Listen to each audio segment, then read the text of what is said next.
पाय फुफाटा रुतल काटा दिसल वाट तुझी. नमस्ते आजी, काय कसं सगळं बरोबर आहे?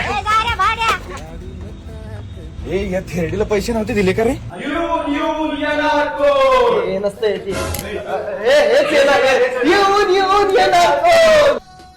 वहिनी, आपल्या हक्काचा माणूस आलाय.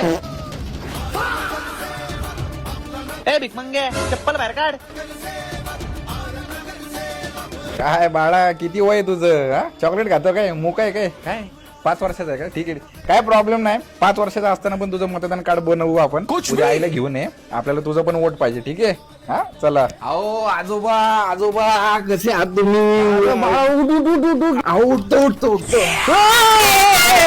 अहो तुमच्या चरणातच बरं आहे मी. मग बाळा 2 चरणांच्या मध्ये जरा मला पण बरं वाटेल. अहो मतदानाचे पैसे दिले त्याचे नाही मी काय म्हणतोय, तुम्ही बरे आहेत ना? बा मी तर बरं आहे, पण गुडघे लय दुखतात माझे. हे ती तेलाची वाटी आण रे. काय आजोबा? हा हा, फक्त मतदान मलाच करा. हे प्रभू. काय आजोबा, शोभतं का तुम्हाला हे? हा आजोबा, काहीही लागलं ना मला सांगायचं. काय? अरे बाळा, तुझ्या आजी गेल्यापासून लय एकटं वाटतंय. हे आपल्या आजोबांसाठी आहे ना एक रशियनची सोय करा. आजोबा तो रशियन नाही. आजोबा रशियन नाही. आजोबा अहो तुमचं वहिनी मी उमेदवार आहे, मी पैसे दिलेत तुम्हाला. चांगला दिसायला हाय ना. अरे मी मोठी लढाई लढू मातीसाठी गड्या मनगटाच जोर लावून.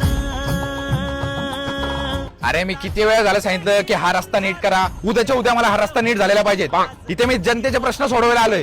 जनतेचे हाल मला बघवत आहेत. एक वेळेस इलेक्शन नंतर खड्डे पडले तरी चालतील, पण आता रस्ता नीट करा. हा नमस्कार बंधू भगिनींनो, मी तुमच्या सगळ्यांचा हक्काचा नेता वॉर्ड क्रमांक 125 मधून उमेदवार म्हणून उभे राहिलेला आहे. तरी माझी सगळ्यांना विनंती आहे की तुम्ही मला प्रचंड बहुमतांनी विजयी करा.